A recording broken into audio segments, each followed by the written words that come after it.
오늘 우리에게 주시는 하나님의 말씀은 마태복음 27장 62절에서 66절과 28장 11절에서 15절입니다. 그 이튿날은 준비일 다음 날이라. 대제사장들과 바리새인들이 함께 빌라도에게 모여 이르되, 주여, 저 속이던 자가 살아있을 때에 말하되 내가 사흘 후에 다시 살아나리라 한 것을 우리가 기억하노니, 그러므로 명령하여 그 무덤을 사흘까지 굳게 지키게 하소서. 그의 제자들이 와서 시체를 도둑질하여 가고 백성에게 말하되 그가 죽은 자 가운데서 살아났다 하면 후의 속임이 전보다 더 클까 하나이다 하니, 빌라도가 이르되 너희에게 경비병이 있으니 가서 힘대로 굳게 지키라 하거늘, 그들이 경비병과 함께 가서 돌을 인봉하고 무덤을 굳게 지키니라. 여자들이 갈 때 경비병 중 몇이 성에 들어가 모든 된 일을 대제사장들에게 알리니, 그들이 장로들과 함께 모여 의논하고 군인들에게 돈을 많이 주며 이르되, 너희는 말하기를 그의 제자들이 밤에 와서 우리가 잘 때에 그를 도둑질하여 갔다 하라. 만일 이 말이 총독에게 들리면 우리가 권하여 너희로 근심하지 않게 하리라 하니, 군인들이 돈을 받고 가르친 대로 하였으니 이 말이 오늘날까지 유대인 가운데 두루 퍼지니라. 아멘. 네이버 검색창에 인류 역사상 가장 영향력 있던 인물을 치면 20위부터 1위까지 20명의 명단이 나옵니다. 3위 공자, 2위 마호메트, 1위 예수 그리스도입니다. 1위 예수 그리스도의 사진 아래에는 기독교 없는 세계를 상상할 수나 있을지, 기독교 없는 서양은 서양이 아닐 것이다. 그리고 오늘날 서양적 가치관에 정복당해 있는 동양도 결코 지금의 동양이 아니었을 것이다. 33세에 죽은 목수의 삶이 전 인류에게 지울 수 없는 흔적을 남겼다라는 설명을 달아놓았습니다. 대화형 인공지능 챗 GPT 검색창에도 인류 역사상 가장 영향력 있는 인물이 누구인지를 쳐보았습니다. 3위 아인슈타인, 2위 마호메트, 1위 예수 그리스도로 검색되었습니다. 동서고금을 막론하고 인류에 가장 영향을 끼친 사람은 나사렛 출신 예수 그리스도이십니다.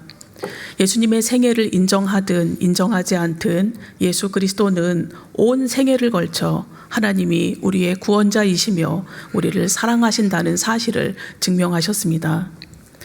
온 생애를 통해서 하나님의 나라를 전하며 하나님의 사랑을 증명한 사람의 이름은 예수입니다.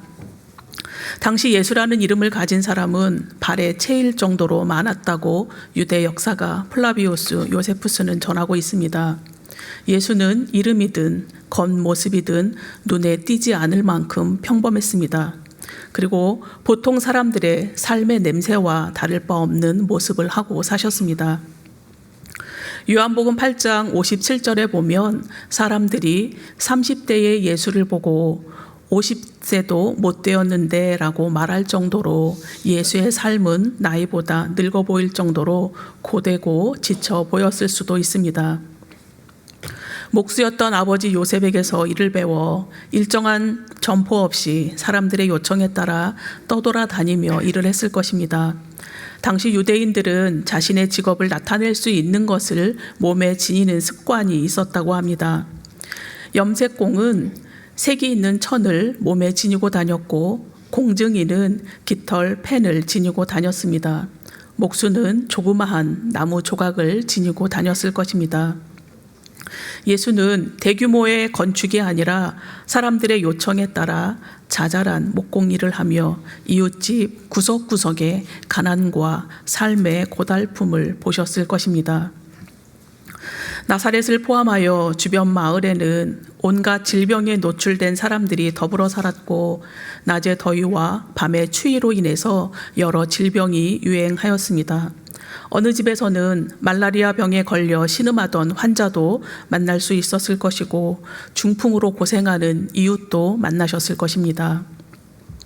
마을에서 쫓겨나 불결한 존재로 천대받던 나병 환자들과 불치병이었던 혈루증으로 괴로워하며 자신의 병을 치료하기 위해서 여기저기 찾아 헤매던 여인도 보셨을 것입니다. 그리고 헤롯 왕을 포함하여 유대 종교 지도자들까지 로마에 충성하며 로마풍의 관습에 젖어 사는 모습도 보셨습니다. 로마와 타협하고 추종하며 사는 정치 지도자와 종교 지도자들을 바라보는 백성들의 분노도 보셨습니다. 주님께서는 희망 없이 고단한 삶을 반복하던 사람들에게 진정 필요한 것이 하나님의 나라이며 하나님께로부터 부어지는 위로라는 것을 아셨습니다. 그래서 세례자 요한에게 세례를 받으시고 마침내 공생애를 시작하시면서 어떤 사람이 복 있는 사람인지 입을 열어 가르치셨습니다. 마태복음 5장 1절에서 12절 말씀입니다.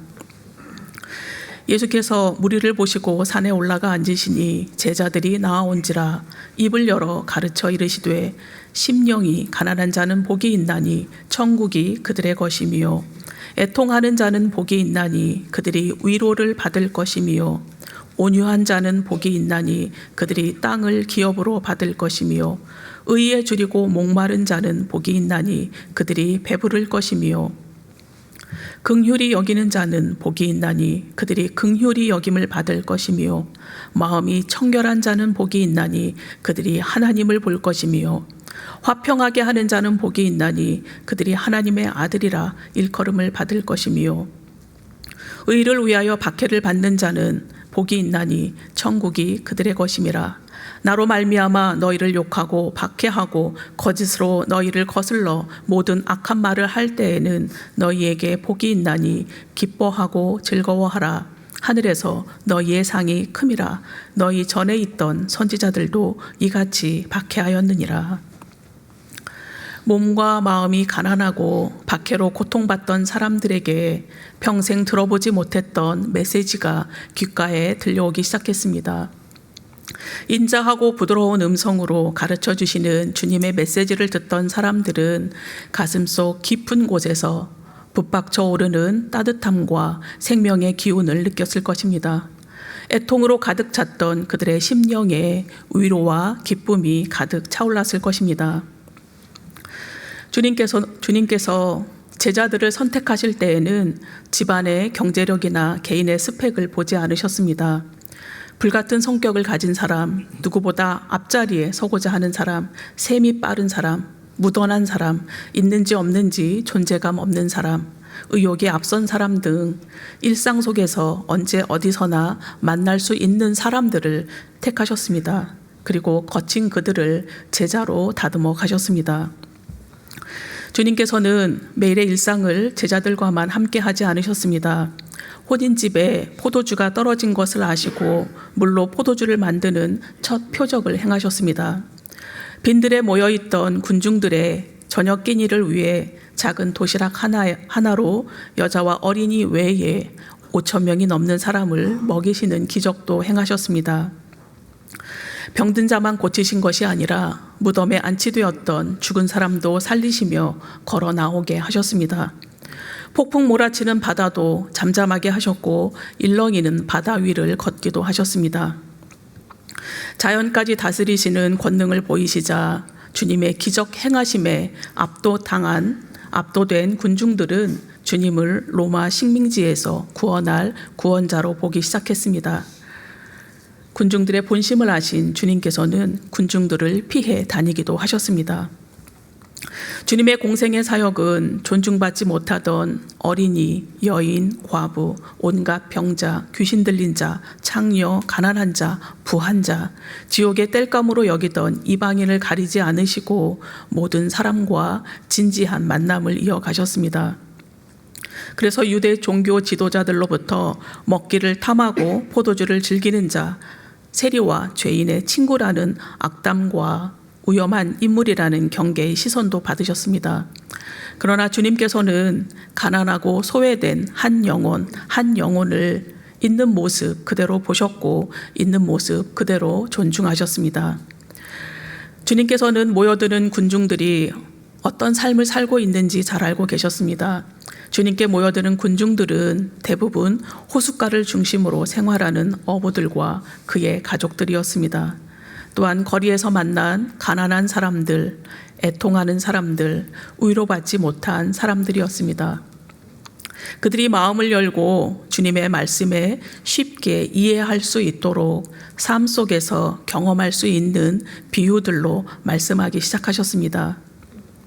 비유의 말씀은 누구나 알아들을 수 있었고 그 비유의 말씀에는 삶의 냄새가 짙게 배어 있었습니다. 군중들은 지푸라기라도 잡고 싶은 심정으로 주님의 옷자락에 조심조심 손을 댄 여인의 고통 전부를 알아차리신 주님께 점점 위로를 받기 시작했습니다. 그런데 고단한 삶을 살던 군중들이 주님께 위로를 받는 동안 종교 지도자들은 예수라는 인물을 위험한 존재로 낙인 찍기 시작하였습니다. 안식일에는 그 어떤 일도 하지 말아야 한다는 율법을 따르지 않고 주님께서 안식일에 병자를 고치셨기 때문입니다. 그러나 주님께서 율법을 늘 어기신 것은 아닙니다. 때로 율법을 지키셨지만 그 율법이 사랑을 위해 있는 것이 아닌 경우에는 언제든지 율법을 무시하셨습니다. 그래서 그들은 주님을 블랙리스트에 올려놓고 주목하기 시작했습니다. 종교 지도자들은 녹이 가득한 경계의 눈으로 예수를 바라보기 시작했지만 주님께서는 악과 죽음 대신 선과 생명을 택하셨습니다. 호시탐탐 자신을 체포하기 위해 증거를 확보하러 다가오는 종교 지도자들과 논쟁하셨지만 주님께서는 당신의 안전을 위해 결코 타협하지 않으셨습니다. 감시의 눈초리가 한순간도 사라지지 않는 상황에서도 주님께서는 하나님 나라를 선포하시며 천국 복음을 전하기 위해 여러 고을을 두루 다니셨습니다. 오늘날과 같은 교통수단이 전무했던 시대였기에 주님께서 복음을 전하시기 위해서는 일일이 걸어 다니셨을 것입니다. 때론 밀밭 사이로, 때로는 백길을 이용하여 이 기슭 저 기슭으로 건너 다니셨습니다. 주님께는 인증샷을 남길 명소도 맛집도 중요하지 않으셨습니다. 주님의 관심은 심령이 가난한 사람들, 애통하는 사람들이었습니다. 심지어 사마리아의 물은 돼지보다 더 더럽혀져 있다라고 믿으며 이교도보다 못한 자들이라 경멸하던 사마리아 땅에 들어가시는 것도 주저하지 않으셨습니다. 같은 민족이었던 사마리아 사람들이 유대인들에게 경멸받게 된 이유가 있습니다. 통일 왕국이었던 이스라엘이 솔로몬 왕 이후에 남유다와 북이스라엘로 분열이 되었는데 분열된 북이스라엘의 수도가 사마리아였습니다. 기원전 722년경에 북이스라엘은 아수르에 의해 점령당했고 북이스라엘을 점령한 아수르는 사마리아 땅에 이방인들을 이주시키기 시작했습니다. 북이스라엘 사람들과 이방인들과의 결혼을 통해 민족의 씨를 말리기 위한 혼용책이었습니다. 그 결과 이방인의 피가 섞이게 되었고 그때부터 사마리아 사람들은 이방인으로 취급되었습니다. 그러나 주님께서는 강도 만난 사람의 진정한 이웃이었던 사마리아 사람 이야기, 10사람이 나병에서 고침을 받았지만 감사 인사를 전하기 위해 돌아온 사마리아 사람 이야기를 들려주시며 하나님 나라의 백성이 어떠한 삶을 살아야 하는지 가르쳐 주셨습니다. 예수님은 군중들에 늘 둘러싸여 계셨습니다. 군중들은 각자 자신의 현실에서 절실한 기적을 바라며 주님 곁에 머물렀습니다. 그러나 군중들과는 다른 목적으로 주님 곁에 머물던 사람들은 자신을 하나님의 아들이라 칭하고 있는 예수를 죽이기로 결심했습니다. 그들은 군중들을 선동하여 자신들이 원하는 것을 얻기 원했으나 예수를 절실히 따르는 군중들을 이용할 수 없다는 사실을 깨달았습니다. 그래서 작전을 바꾸었습니다. 반로마 선동자라는 타이틀을 붙여 위험한 인물로 만들기 위해 주님께 교묘한 질문을 하기 시작했습니다. 로마 황제 가이사에게 세금을 바치는 것이 옳습니까? 세금을 바치지 않는 것이 옳습니까? 덫을 놓기 위한 질문에 주님께서는 은전 한 잎을 보이라 하셨습니다. 그리고 은전에 그려진 로마 황제의 초상을 확인시키시며 황제의 것은 황제에게, 하나님의 것은 하나님께 바치라고 답변하셨습니다. 주님의 답변을 들은 사람들은 주님의 말씀에 놀라움을 금치 못했습니다. 그리고 아무 말 하지 못하고 떠나갔습니다. 결정적인 증거를 잡지 못했지만 그들은 포기하지 않고 빌라도와 헤롯에게 예수를 고발하며 그가 반로마 선동자라고 호소했습니다. 그렇게 유대의 종교 지도자들은 율법을 완성하기 위해 오신 예수 그리스도를 자신들의 신념대로 십자가에 못 박았습니다. 십자가에서 숨을 거두신 주님께서는 아리마대아 사람 부자 요셉이 자신을 위해 마련해 놓았던 새 무덤에 장사되셨습니다. 주님께서는 당시 많이 배운 사람, 삶이 풍족한 사람, 자신이 바르다고 생각하는 사람들에 대해서는 관심이 없으셨습니다. 대신 슬퍼하는 사람, 가난한 사람, 멸시받던 사람, 눈물이 고인 사람, 병든 사람들이 주님의 관심 대상이 되었습니다. 그들의 가난이나 병에 관심이 있으셨던 것이 아니라 그들의 가난이나 병으로 인한 고독과 절망이 그들을 괴롭게 한다는 사실이 주님의 관심이셨습니다. 그래서 주님께서는 심령이 가난한 사람은 복이 있다고, 애통하는 사람은 복이 있다고, 천국이 저희 것이며 그들이 위로를 받을 것이라고 말씀으로 위로하셨습니다. 주님께서 영생에 대해 말씀을 전하시자 많은 사람들이 주님을 떠나갔다고 요한복음이 증거합니다. 6장 67절 말씀입니다. 그때부터 그의 제자 중에서 많은 사람이 떠나가고 다시 그와 함께 다니지 아니하더라. 떠나가는 사람들을 보시며 주님께서 12 제자들을 향해서 너희도 가렸느냐라고 물으셨습니다. 슬픈 어조로 물으시는 주님께 베드로는 주님, 영생의 말씀이 주님께 있는데 우리가 누구에게로 가겠습니까? 우리가 주님은 하나님의 거룩하신 자이신 줄 믿고 알고 있습니다. 라고 대답했습니다. 또한 로마 황제의 신전이 인간을 압도하는 황제의 도시 가이사라 빌립보에서 너희는 나를 누구라 하느냐라고 물으셨습니다. 이때도 베드로가 대답했습니다. 주님은 그리스도이시며 살아계신 하나님의 아들이십니다. 베드로의 고백을 들으신 주님께서 비로소 주님의 죽음과 부활에 대해 처음으로 말씀하기 시작하셨습니다. 주님을 따르던 수많은 군중 제자들은 죽음과 부활을 말씀하시는 주님이 무력한 사람으로 보이기 시작했습니다. 주님을 떠나지 않은 12 제자도 실은 두려움과 불안과 근심이 그들의 내면을 차지하였을 것입니다. 그럼에도 12 제자는 끝까지 주님 곁에 머물렀습니다.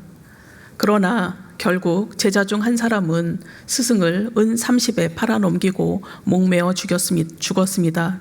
그리고 죽기까지 주님을 따르겠다고 호언장담하던 다른 제자들 역시 무덤가 어디에도 보이지 않습니다. 오늘 본문은 주님께서 안장되신 무덤가에서 일어난 일들을 기록하고 있습니다. 62절에서 66절 말씀입니다. 그 이튿날은 준비일 다음 날이라 대제사장들과 바리새인들이 함께 빌라도에게 모여 이르되 주여 저 속이던 자가 살아 있을 때에 말하되 내가 사흘 후에 다시 살아나리라 한 것을 우리가 기억하노니 그러므로 명령하여 그 무덤을 사흘까지 굳게 지키게 하소서. 그의 제자들이 와서 시체를 도둑질하여 가고 백성에게 말하되 그가 죽은 자 가운데서 살아났다 하면 후에 속임이 전보다 더 클까 하나이다 하니 빌라도가 이르되 너희에게 경비병이 있으니 가서 힘대로 굳게 지키라 하거늘 그들이 경비병과 함께 가서 돌을 임봉하고 무덤을 굳게 지키니라. 예수님께서 순환 당하신 해는 유월절과 안식일이 겹쳐진 해였습니다. 유대인들은 유월절이나 안식일에 아무 일도 하지 않았기 때문에 그 전날에 필요한 일을 필요한 일을 미리 해둔 데서 유래한 표현이 62절에 표현된 준비일입니다. 유월절이나 안식일에 아무 일도 하지 않았던 유대인들, 특히 더 철저히 율법을 준수하던 종교 지도자들이 안식일이자 유월절인 이날에 불법으로 모였습니다. 그것도 예수를 고발할 때에는 부정을 면하기 위해 들어가지 않았던 빌라도 관정으로 모여들었습니다. 불법을 행하면서까지 유대의 종교 지도자들이 빌라도 관정으로 모여든 이유는 예수의 죽음과 부활에 관한 불안이 지대했기 때문입니다. 그들은 빌라도에게 예수를 가리켜 저 속이던 자라는 표현을 쓰며 그가 죽었다가 다시 살아날 것이라고 이야기했던 것을 자신들이 기억한다고 전했습니다. 그리고 그의 제자들이 시체를 도둑질해 간다면 예수가 살아 있었을 때보다 이후 혼란이 더 클 것이라는 염려를 토로했습니다. 그래서 무덤을 원천 봉쇄하며 만일의 사태를 미연에 방지하고자 했습니다. 빌라도의 승인을 받은 종교 지도자들은 예수의 무덤을 굳게 지키기만 하면 될 줄 알았습니다. 그러나 그들의 노력은 하나님 앞에 아무런 장애가 되지 못했습니다. 두 번째 본문 마태복음 28장 11절에서 15절입니다. 여자들이 갈 때 경비병 중 몇이 성에 들어가 모든 된 일을 대제사장들에게 알리니 그들이 장로들과 함께 모여 의논하고 군사들에게 돈을 많이 주며 이르되 너희는 말하기를 그의 제자들이 밤에 와서 우리가 잘 때에 그를 도둑질하여 갔다 하라. 만일 이 말이 총독에게 들리면 우리가 권하여 너희로 근심하지 않게 하리라 하니 군인들이 돈을 받고 가르친 대로 하였으니 이 말이 오늘날까지 유대인 가운데 두루 퍼지니라. 마태복음에만 등장하는 이 본문은 초대교회 당시 유포되고 있었던 예수 부활에 대한 가짜 뉴스의 진실을 전하고 있습니다. 대제사장들은 무덤을 지키던 군인들로부터 주님께서 부활하신 사실을 소상히 들었습니다. 무덤을 지키던 군인들은 자신들의 일생 중에 겪어보지 못한 엄청난 사건을 하나도 빠뜨리지 않고 분명히 전했습니다. 큰 지진과 더불어 천사가 무덤 돌을 굴려낸 일, 흰옷 입은 천사를 본 일, 그리고 무엇보다도 예수의 시체가 없어진 일 등 그들이 경험한 전부를 전했습니다. 부활을 목격한 경비병들이 천사를 보고 무서워 떨며 죽은 사람과 같이 되었다고 전하는 28장 4절 말씀을 통해서 한치의 거짓 없는 보고가 있었음을 알 수 있습니다. 우려하던 대로 예수의 시체가 사라진 사실을 보고받은 대제사장들은 긴급하게 회의를 소집했습니다. 긴급 회의 결과 그들은 예수의 부활 사건을 돈으로 덮기로 결론지었습니다. 대제사장들은 진실을 전하는 경비병들에게 많은 돈을 주며 예수의 제자들이 밤에 시체를 도둑질해 갔다는 가짜 뉴스를 퍼뜨리게 하였습니다. 주저하는 경비병들에게 무덤을 파수하는 임무를 소홀히 한 것에 대해 문책당하지 않게 해주겠다며 그들을 단단히 안심시키기까지 하였습니다. 마침내 경비병들을 돈으로 회유한 결과 마태복음이 기록되던 AD 70년경까지 이 거짓 소문은 유대 전체에 두루 퍼져 나갔습니다. 우리는 2024년 8월 둘째 주일 예배를 드리고 있습니다. 우리가 이 예배의 자리에 있다고 하는 것은 2000년 전 유대인 가운데 두루 퍼졌던 그 소문이 가짜 소문이었다는 것을 입증하고 있습니다. 부활의 증인들에 의해서 전해진 생명의 복음은 시간과 공간을 넘어 2000년이 지난 오늘 우리에게까지 전해졌습니다. 그리고 앞으로 오고 오는 모든 세대에게도 힘차게 전해질 것입니다. 부활의 증인으로 살아가는 우리는 사도신경의 고백대로 십자가에서 못 박혀 죽으시고 장사한 지 사흘 만에 죽은 자 가운데서 다시 살아나신 예수 그리스도를 우리의 구주로 믿습니다. 그리고 우리를 영원한 하나님의 나라로 인도하시기 위해 다시 오실 것을 믿으며 그 주님과 영원히 살 것을 믿습니다. 이 믿음의 고백 안에서 우리는 신앙생활을 하고 있습니다.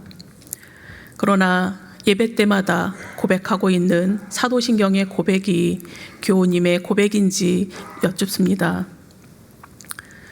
이 고백이 진실한 나의 고백이라고 대답할 수 있는 교우님은 그런 믿음을 허락하신 주님의 은혜가 한없이 감사할 뿐입니다. 그러나 입술로는 고백하지만 아직 마음으로 믿어지지 않아 괴로운 교우님이 계신다면 빠른 시일 안에 주님을 향한 진실한 고백을 올려드리는 은총이 있으시기를 소망합니다. 7월 중순에 집사님 한 분과 대화하다가 들은 이야기입니다. 집사님이 평소 전도하고자 했던 지인들에게 복음을 전했다고 합니다. 그런데 집사님이 전하는 말이 무슨 말인지 지인들이 알아듣지 못하더라라는 이야기를 어느 모임 중에 이야기를 했다고 합니다. 집사님의 이야기를 듣고 있던 한 권사님이 이렇게 말씀하셨다고 합니다. 맛을 봐야 해. 그래야 알지. 권사님이 하셨다는 이야기를 전해 들으며 그렇지, 맛을 봐야 알지 라고 저도 마음으로 공감을 했습니다. 예수 그리스도께서 온 생애를 통해 걸으신 걸음이 나를 위한 것이라는 사실이 어떻게 믿어지셨습니까? 그것은 우리 힘으로 믿어진 것이 아닙니다. 우리의 노력이나 힘이 아니라 성령님의 충만한 은혜가 우리 안에 가득 채워질 때 가능합니다. 내가 죄인임을 진실로 고백하며 성령님의 충만한 은혜를 맛보기 원한다는 소망을 간절히 고백할 때 성령님은 우리 각 심령에 충만히 임재하십니다. 우리가 주님하고 1mm 주님께 나아갈 때에 주님께서는 하늘에서부터 우리 각각의 심령으로 한달음에 달려오십니다. 또한 주님께서 우리에게 부탁하신 일들을 우리의 손과 발로 직접 경험할 때에 부족한 나와 함께 하시는 주님의 임재가 충만해짐을 경험하게 됩니다. 공예배와 기도회, 성경 공부에 참여하여 말씀을 배우며 그 말씀대로 살아낼 때에 또한 피하고 싶지만 땀 흘리는 섬김의 현장에 두 발을 세울 때 주님을 충만히 느끼게 될 것입니다. 우리가 사람을 의식하지 않고 주님의 삶을 본받는 제자 되기 원하는 겸손한 마음으로 수고의 자리를 지킬 때에 살아계신 주님의 따스한 위로와 격려를 맛보게 될 것입니다. 그리고 세미하게 다가오셔서 격려하시는 그분이 바로 나의 구주시라는 사실이 어느 순간 믿어지게 될 것입니다. 오늘 예배에 감격이 있으십니까? 오늘 신앙 고백에 감동이 있으십니까? 오늘 올려드린 찬양에 기쁨이 넘쳐나십니까? 오늘 봉사가 즐겁고 감사하십니까? 만약 그렇지 않다면 어디에서 무엇을 다시 회복시켜야 하는지를 찾아야 합니다. 매일 매 순간 우리와 동행하시는 주님의 임재가 우리 마음에서 사라지지 않게 우리의 의식을 깨워야 합니다. 그렇지 않으면 많은 돈을 들여서라도 거짓 증인을 내세웠던 종교 지도자들의 모습이 우리의 모습이 될 것입니다.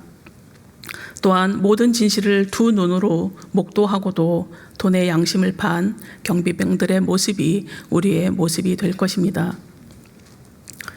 율법이 충만했던 시기에 공생애를 사신 주님께서는 선과 생명보다 율법을 더 중하게 부여잡고 있던 종교 지도자들에 의해 철저히 외면당하셨습니다. 생명보다 율법을 더 중히 부여잡고 있던 종교 지도자들은 진리를 목전에 두고도 알아보지 못했습니다. 또한 경비병들은 모든 진실을 알고도 진실 대신 돈을 선택했습니다. 종교 지도자들은 자신들의 판단이 옳았다고 생각했을 것입니다. 그리고 경비병들은 자신들의 선택이 현명했다고 생각했을 것입니다. 그러나 오늘 본문을 접하고 있는 우리는 그들은 진리를 왜곡한 어리석고도 어리석은 사람들로 기억될 뿐입니다. 그들은 많은 돈을 써가며 거짓을 두루 퍼뜨렸지만 진실은 감추어지지 않고 오늘을 이어 내일로 그리고 주님 다시 오실 그 날까지 계속 증거될 것입니다. 우리가 이 일의 증인입니다.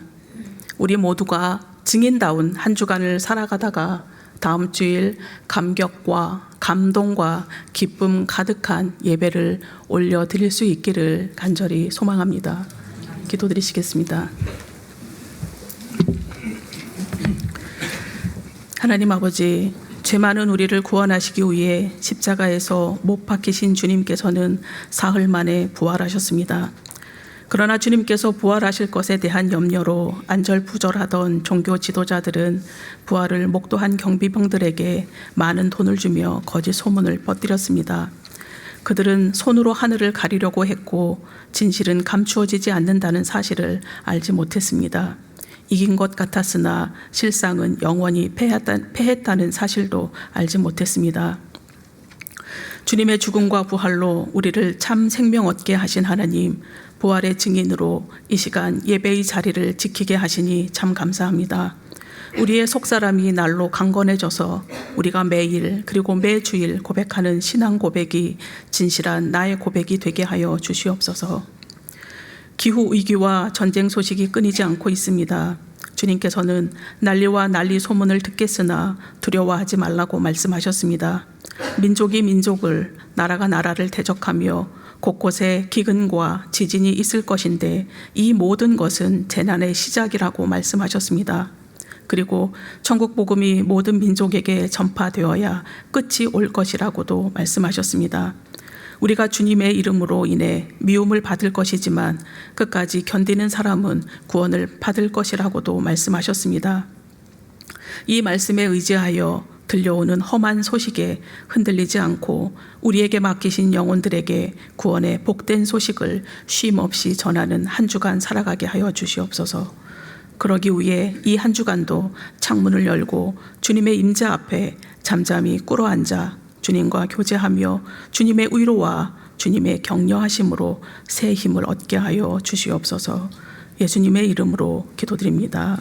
아멘.